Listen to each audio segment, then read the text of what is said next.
to the gym to train my body, my physical senses. Now you'll always find, irrespective of how small a man is or how big a man is, whether you're weighing 200 kilos or you're weighing 50 kilos, when people look at you, they always think that the guy that is weighing 200 kilos has got more muscle than the guy that is weighing 50 kilos. But the truth of the matter is, all of us as human beings, we've got 600 muscles on our bodies. 400 of those are the ones that we work in the gym, and that's what I'm doing here. When I do those push-ups, when I do those squats, when I do those lunges, when I do those deadlifts, I'm exercising my physical muscles. And because I've been training for a longer time, or the guy that is 200 kilos has been training for a longer time, when you put them next to the person that is smaller, they'll always look much, much bigger. But this does not change how much muscle that person is. And that brings us into your other senses. Now, we have muscles which trains our physical body, but also your spirit, which is your soul, has senses that needs to be trained. Now, the word gymnasium comes from the word gymnasium, which is a Greek word for gymnasium. Now, life is God's gym. Now, for that spirit, for your spirit to be trained, for your spirit to be strong, for you to have very strong faith in life, you also have to be trained. Now, most of us have been challenged. The things that build your spirit, the things that build your soul, are things that most people will always run away from.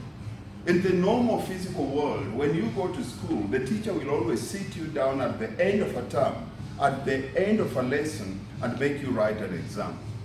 When the teacher makes you write an exam, does not mean that the teacher hates you. And we comfortably always sit there. And when the teacher or the examiner is giving you the exam, in most cases, he's always in the vicinity of the exam room. He's not sitting there with you, but you can always see him.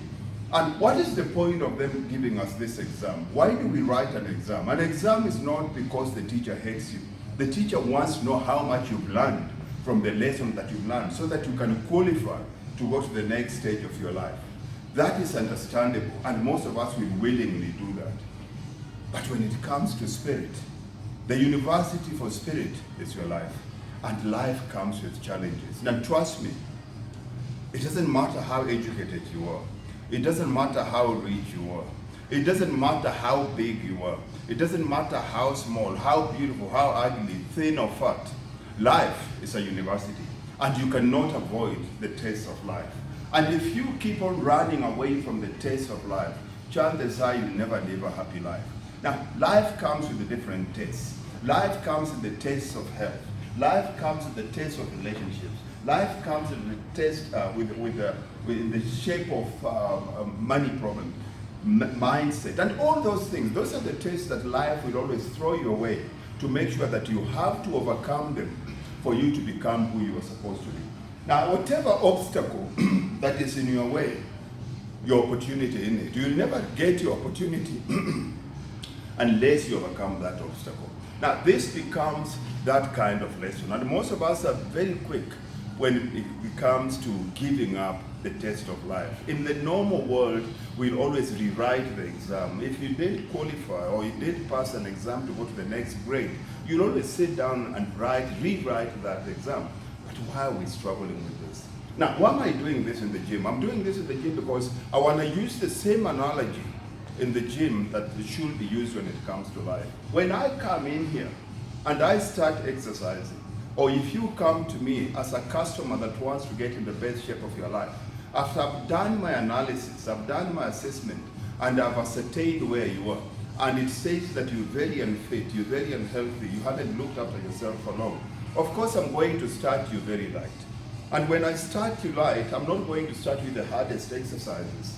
I'll make sure that the first thing that I do, I'll give you a simple exercise that I'll come down to your level. Simple exercise that can fit your fitness level. And when I'm giving you that exercise, I'll always walk away. Why am I walking away? I'll always walk away and look at you. Look at the way you're doing that exercise. Look at your form. And I'm a distance away from you because I'm comfortable enough that the exercise I've given you is not going to break you. That you're strong enough to do that exercise. But as you start getting stronger, as you start getting fitter, as you start enjoying this, and I start loading the weight, and I start making the exercise harder, of course, anytime I do that, you'll find me moving closer to you. And why am I moving closer to you? Because I know that the heavier I load the bar, the more weight that I give you, the higher chances of you breaking. But I can't assist you in far away. I'll always be closer to you, within a striking distance, so that I can make sure that I can either stabilize you, take the weight off, make sure that you don't injure yourself. And that's the same way life works.